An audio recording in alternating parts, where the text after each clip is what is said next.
What's good, y'all? Welcome to my review for this week's episode of Sword Art Online Alicization War of the Underworld. Okay, this episode was fucking amazing, guys. I loved this episode. This was hype. Austin is back in the fold. We had some gorgeous art animation in this episode, and yo, I won't lie, my heart was breaking a little bit when Austin started crying when she was wanting to see Kirito. But we'll talk more about it. If you guys saw my reaction, you guys already know how I feel about those two scenes, you know. And y'all, like, we'll talk more about it when we get there. But I do have one kind of more, not really a problem with this episode, but more of like an annoyance of what happened around the end of the episode. You know, when Alice, Asuna, and along with Alice, Asuna, Ronnie and Kirito's master all came together and they share a story about it's not really a problem, but it was more of an annoyance, which you guys probably saw me talk lightly kind of discuss that in my reaction. But without further ado, guys, let's just jump right and discuss, because this episode was hyping, yo. Ooh, that art animation. So we start this episode off in the raft. Asa's getting ready to go inside the ML, whatever it's called, the MLS system, or whatever the hell the device is called. She's about to go in there. The Korean dude tells her, like, okay, also you're going to have access to Stacy, the goddess of creation. You'll be able to pretty much just to change the environment to your whim, but because there's so much data going in there to your Fluctlight, it could do some serious damage to it. To the SNL, what's it called? I forget, the SLT, the SLT, the STM, I think that's what's called, the STM. Whatever that machine's called, that there's going to be so much data transfer into that might overload your Fluctlight. So if you start to get a headache right while you're using the ability, stop it right away, okay? Austin agrees. And, the nurse tells Austin, like, oh, I'm counting on you to bring back Kirito. And she goes in. We then head over back to the fantasy world, right after where we left off last week, with Austin, of course, descending from the heavens like the goddess that she is, after she just leveled the playing field. Comes down, met by Ronnie and Tise. They ask her if she's a god, at which I'm like, no, she is a goddess. Thank you very much. And is the queen of goddess. May I add that too? But she says she's not a god. She's a human, just like you guys. And then Ronnie tells that you saved everybody. You saved us. You saved the monks. You saved the soldiers. And then she said, Kirito-senpai, which Austin at this point legit starts tearing up, and she's like, oh, where's Kirito? I'm here for Kirito. Where is he? Please take him to me. And she's crying, and I'm like, this shit's breaking my heart, because, guys, when I say, I've said this multiple times in these reviews, when I say this shit breaks my heart, when I say, seeing Austin or sad breaks my heart, I am not bullshitting you. I am, yes, I am that attached to SAO. Austin means that much to me that when I see her sad, it legit breaks my heart. Call me a weeb in the comments if you like, because I certainly have a problem. No, I don't know why I'm doing attached to fictional characters like this. God damn it, why isn't she real? But that is a debate for another day. Why aren't you real, Austin? But yeah, man, this was legit breaking my heart, man. Like, I hate seeing Austin sad, man. It legit hurts me. Seriously, I have a problem. Oh, man, I'm surprised I didn't get memed for the reaction a couple days ago. But yeah, and having to rewatch it right before I recorded the review just to make sure I got everything fresh in my mind. I was just like, oh, Austin, it's okay, like legit. Every time I see her sad, man, I just want to jump in the screen and give her a hug and tell her everything's okay, man. Fuck, I got a problem. But enough of my internal dilemmas about my attachment to Asuna. Let us continue. So Ronnie and Tise brings her to Kirito. She walks inside, and then she sees Kirito, brain dead Kirito, and then she just calls out his name. Kirito instantly reacts. He starts twitching. He's like, he's trying to say Asuna's name, and the man just starts crying, and then they embrace each other. Man, this was warming my heart, because I shipped the fuck out of these two. Like, if there were two characters I shipped, just about as much as I do MJ and Spidey. It's Kirito and Asuna, man. Like, that shit warmed my heart. I was like, yes, oh yes, they're finally back together, you know. At the same time, it was kind of breaking at the same time because I hate seeing Asuna sad, man. But it was nice seeing them back together. Asuna's like, it's alright, Kirito, it's alright. Kirito's crying too. Oh, it was just a happy moment, man. It was just a happy moment. Fuck, I'm far too invested in this show, man. I am far too invested. But anyway, so Kirito, so then they asked Ron or them. They asked Asuna if she's not the god Stacia. What is she? She says her name is Asuna, and then she says she's from the same world as Kirito. They ask if she is from the divine world. I would say yes, she is, because Asuna is quite divine, if you ask me. But that's neither here nor there. She says they're not from this earth or from this place, but it's just hard to describe it in one word, you know. So they asked her to discuss further on with the people in command, and she asked Ronnie and Tisei if they can bring her to them, which they do. And so then they go outside, which is when they're met with Alice. And one last thing I forgot to mention: when Kirito and Alice have their little reunion, Ronnie and Tisei are both crying, or at least they have tears in their eyes while this is all going on. Now Tisei was probably crying because this is such a beautiful moment. You know, two lovers are finally reunited. This is like Peter and MJ when they finally got back to when the Marvel universe, at least in the comics, anyway, finally allowed them to date again. You know, we were all celebrating with our hands high in the air, being like, yes, yes. When Nick Spencer's run finally got started, when we were like, yes, finally, Spidey's back with MJ. You know, it was a good day for us. We were eating for weeks after that. But so, anyways, but Tisei, or Ron, I should say, she probably was crying because she just realized I just took the biggest L in my life with Asuna coming in there with Kirito.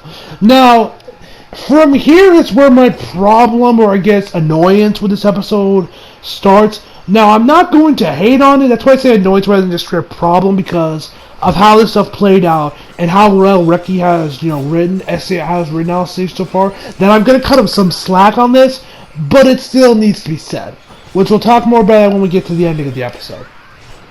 But, so anyway, as soon as Asuna leaves the door, Zenpon Sakura is making a beeline towards her. From there, Asuna and Alice are fighting with each other. Alice thinks she's a spy from the enemy nation, whatever, and Asuna's just like, what the fuck, who the hell is this bitch? And then you got Byakuya being like, this is glorious, this is beautiful, isn't it? Two flowers finally in bloom. Man, it's glorious! Oh, I'll defend! Bobby Roode up in here. So, yeah, and I also saw this meme on Twitter that was like, this fight in a nutshell, which if I remember to and I can find it, I'll leave a link to it down in the description box below if you guys want to check out the tweet. It was pretty funny, man. So, anyway, so you got Alice and Austin going at it. Beautiful art animation for this episode, man. My God, the art animation here was on point. Godlike, as it always is with you, especially from A1 Pictures. And yeah, man, it just looked fan-fucking-tastic. But then after they fight for maybe about 10-20 seconds, Byakuya finally breaks up the fight, and Alice is like, actually before this, Ronnie and Teeth, they're like, Lady Alice, she's not an enemy or whatever, and so, but she was he breaks up the fight, and she mentions that she could be an enemy spy. Byakuya tells her that she's not because she helped him out, which is actually when Byakuya was about to face off against those 4,000 guys? Last week he mentioned, 4,000 or 5,000 guys? Alice, once they started to get close, Asuna put like a little barrier, opened like the little, I guess, path or whatever that leads from Byakuya to the guys. She just ripped that open about I think she said 100 feet or something, 100,000 feet or something, and they couldn't make the jump, so they were pretty much stuck there. And she mentioned that she saved me, which is an undeniable fact. So she's not an enemy. So she's not an enemy spy. That confirms that she's not. And then Alice is like, so you're saying she's the real goddess Stacia? And Byakuya's like, I wouldn't go that far, little one. If she was, don't you think she'd be scarier than the Pontifex? And if someone was so rude to her like that you'd be in the depths of the fucking earth right now, which are all very true points. Alice finally sheets her sword along with Alice. Or yeah, Asuka sees her sword along with Alice. Which I gotta mention one thing: does anyone else think her outfit here in Alicization looks very familiar to how her outfit is in Hollow Realization? Like, I'm just wondering, like, do any of y'all think, because I would say low-key the outfits do look similar. Now, that could be the case. Maybe the guy that's doing that does the art for the light novels, or Ricky himself, might have just come up with, might have used his design as an inspiration for Austin's design here. It could just be a coincidence for all I know. I don't know. I'm still hoping one day Philia becomes canon, which will probably never happen. But if this is actually the case, you know, with Alicization, that, you know, Reki used her design in that game for her design here, that might, who knows, that's actually kind of cool if that's the case. Because like I mentioned before, I'm still hoping one day we see Philia become canon, because I love Philia in the game, so I would love to see her again in the anime, but I'm not holding my breath on that. Anyway.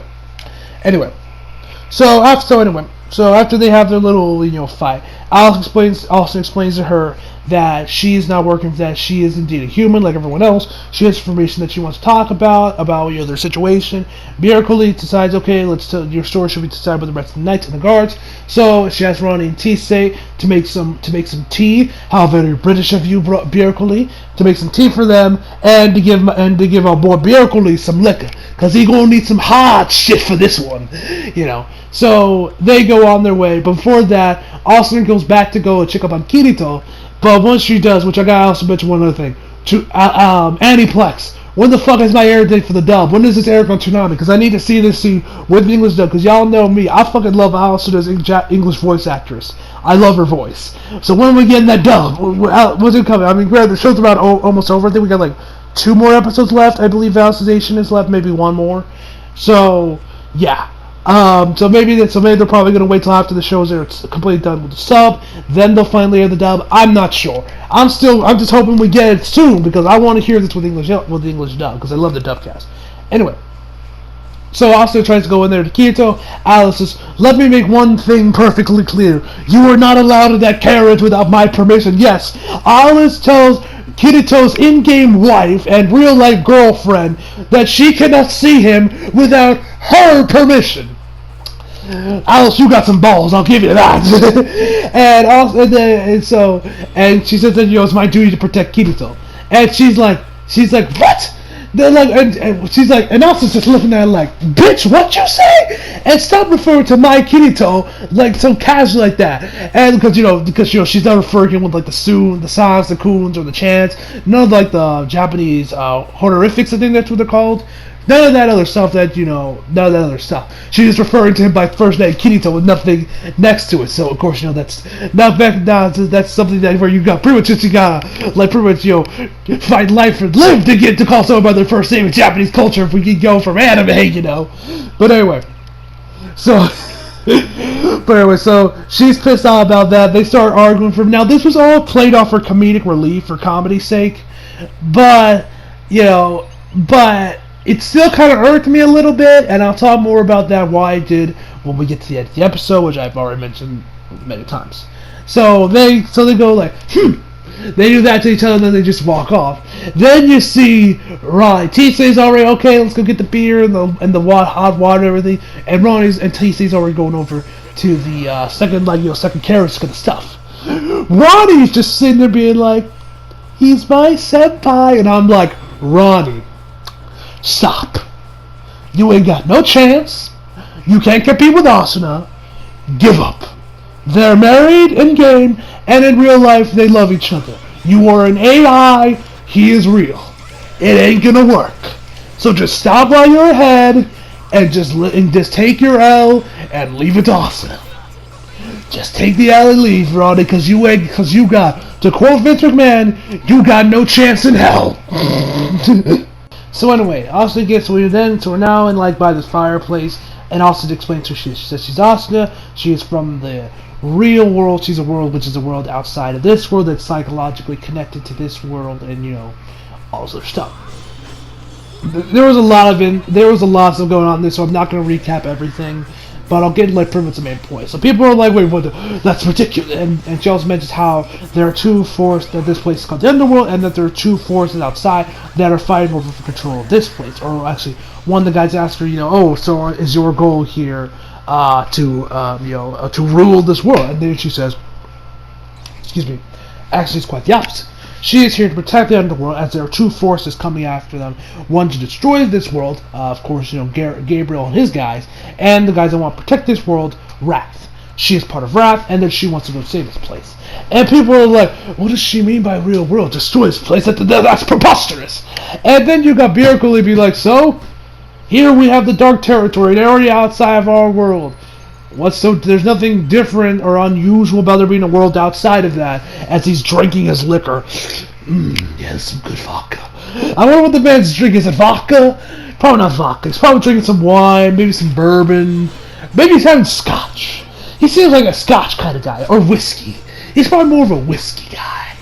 I don't know. Tell me down below what you guys think would be Bjerkeli's drink of choice. Whiskey, scotch, scotch, bourbon, vodka, a gin and tonic, a dry martini, Tell me all that down below what you guys think his drink of choice would be. Anyway. So, and she also mentions how they're after one person that they're going to get, and then they're going to destroy the world.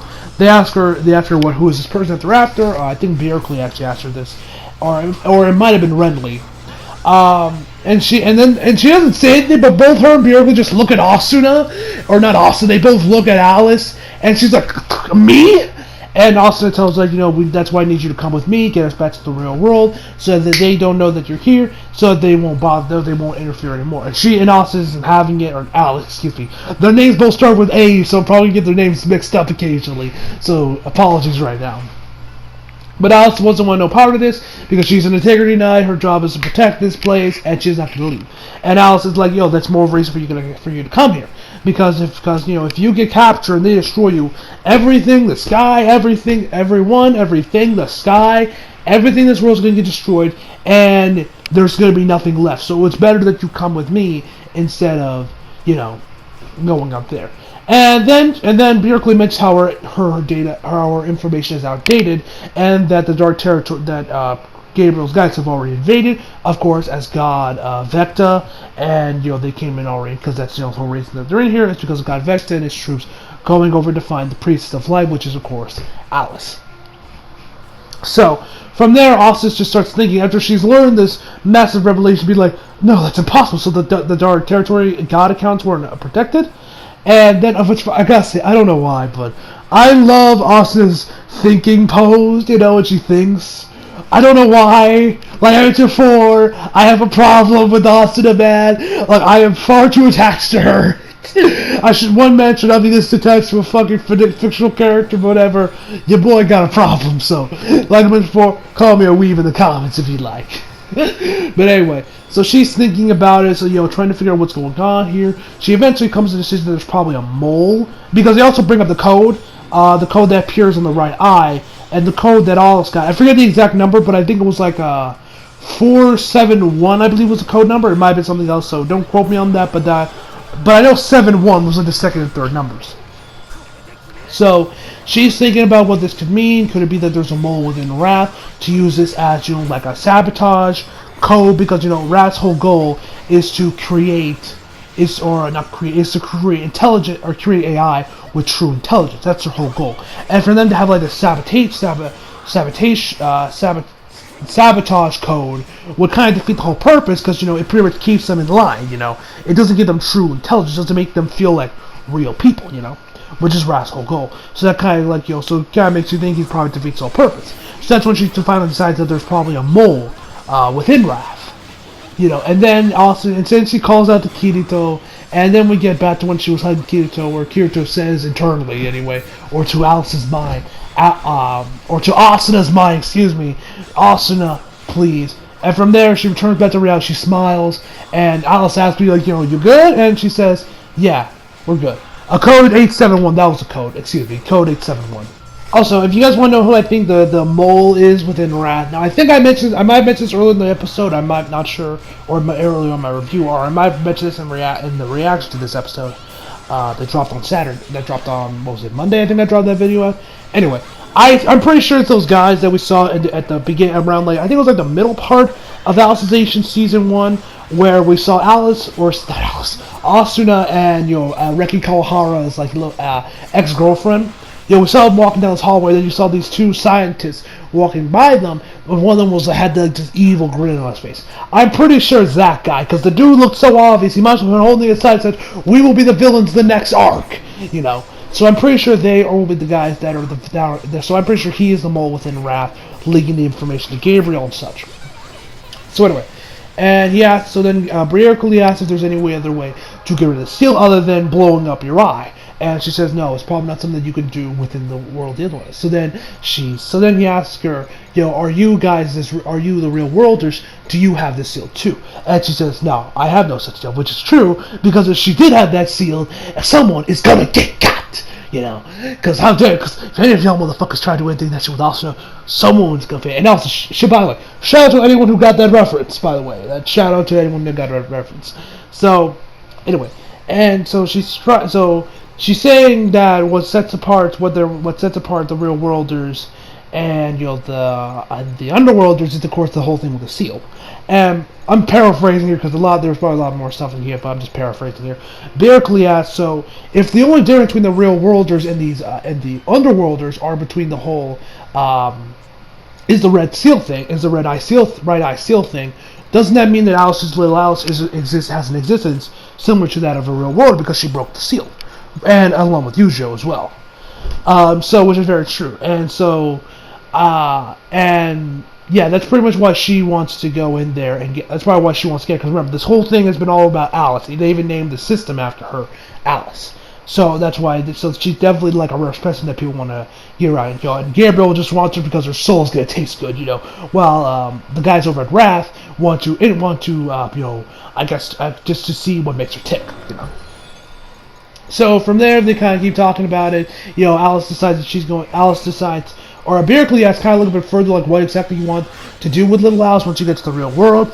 Alice tells her that she can't really tell them right now if she wants Alice to get to the real, or Alice tells her that she wants to get Alice to the real world and have her decide for herself. And she says, the real world is not really that much better than here. It ain't a divine nation. Hell, it ain't even utopia. It's shit. It's legitimately shit. But that's not all bad. There's a lot of people like Kirito that want to, protect this world and be friends with all of you. So Alice decided she's going to go on with Asuna, but she wants to take care of what's going on here. This war with the Underworld, establish peace with the Dark Territory, and then she'll finally take her to the real world. So they're going to take care of in-game Gabriel before they finish up real, IRL Gabriel. Excuse me. So. Yeah, and they ask her if Asuna is going to, and she also decides she's going to help them out with the battle. Of course, she will. So yeah, again, Berkeley asks her if she can do that. That the land alteration thing unlimited. She says that she can only do probably once or twice. More. And the guys they got excited when Asa said she was going to help them, but then they were like, oh, but she said she could do that whole land alteration thing unlimited. So. Yeah, and then Alice kind of gets up there and start speaking to them with like a speech, being like, this is our land. How can we rely solely on the help of an outsider? This is our home. This is our territory. Time for us to show them what we're made of. The typical stuff you expect. And then we get to the ending of the episode. First off, I gotta say, and also one other thing. Asuna says to herself that I'm going to protect the world that Kirito loves from both the enemy and Wrath. Very important, she says, and Wrath. Now, what I think that means is that maybe she's going to hold back Alice from, the guys over at Wrath, or maybe she's just saying Wrath because she knows there's a mole there, and she doesn't know who to trust. For all we know, it could be like, the main two guys, it could be that Korean dude, that could be the mole, it could be the nurse, which I doubt it, or like I mentioned before, it's that scientist we saw back around, like, the midpoint of the first season of Alicization. So it's one of those options. So that's why I'm assuming why Asa said Wrath, because I don't think she thinks all of Wrath is bad, although maybe she's just saying, or maybe she's just like, what, I don't trust this organization at all, I'm going to keep Alice away from them. We don't know. I guess we'll find out, and maybe we'll find out in the next 2 episodes or something. So anyway, as I was saying, we get to the end of the episode. Alcina is in her nightwear, and I must say, it is absolute Perfection, ladies and gentlemen. So anyway, Austin goes over to where Kirito's sleeping. Alice is already there. She's like, I figured you'd be here. And then she decides to strike a deal. At this point, I'm like, Austin, why don't you just tell Alice that you're his girlfriend and in-game wife? But I don't know why you haven't told him that already. But anyway. So she tells him, so she says, if I'll let you talk to Kirito if you tell, and I'll tell you everything I know, and then I'll tell you everything I know about him. Or everything I know, and you tell me everything you know about Kirito. And she's like, alright, that's a deal. And then Alex asks her, who are you exactly to Kirito? And she's like, well, I fought for his side for about 2 years. We've been dating for about a year and a half. Now, at this point, they got the playful, comic music playing at this point. So this is obviously played for comedic, but this still kind of irked me a little bit, and I'll explain why in a minute. So, and she says, I've been living with, and we've been dating for about a year and a half, and we've lived together for 2 weeks. And Alice is like, oh, your stats, those are good. And then Austin says, I fought by his side for a full night. And I'm like, those stats, so impressive, Alice. What impressive stats you have. And I'm like, and Alice, for some awesome fact, she's somehow taking damage from this. And she says, and then after that, I took care of him day in and day out for us under the same roof for 6 months. Oh, those stats, such hellaciousness. Oh, so powerful, so great. Then after that, Ronnie comes out of nowhere, being like, first I gotta say, Ronnie looks cute as hell here. I gotta say that right now. But so Ronnie looks cute as hell.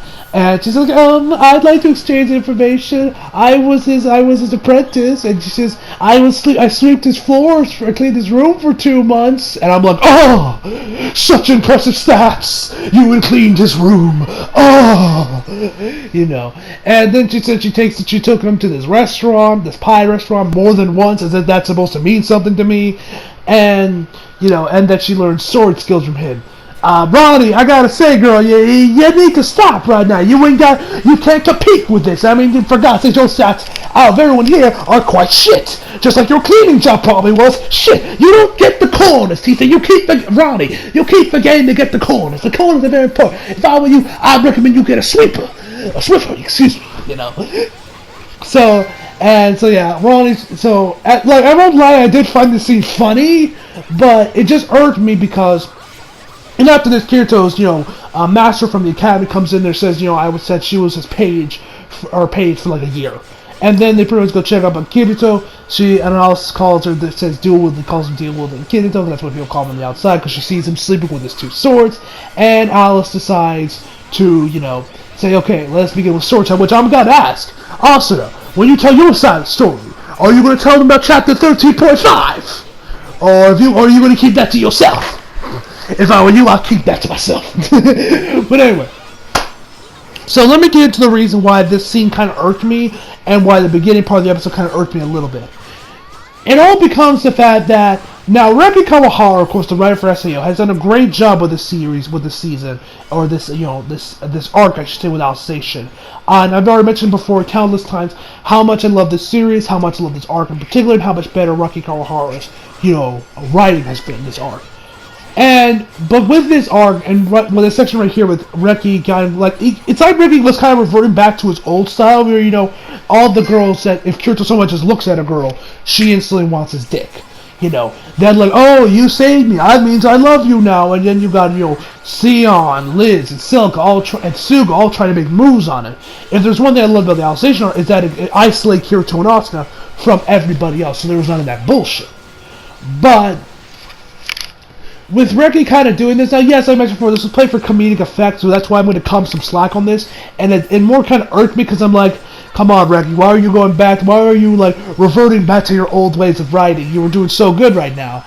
It's just because I was just like, oh, this just feels like so old school SAO, where all the girls wanted is dick, and I feel like SAO's done a good job of trying to get past that almost, with the way of how Reki's writing Kirito, how he's writing the females, and just the overall, just writing in general the story. But with this scene, I'm just like, it was more like a, come on, Reki, you couldn't help yourself, could you? Come on, man.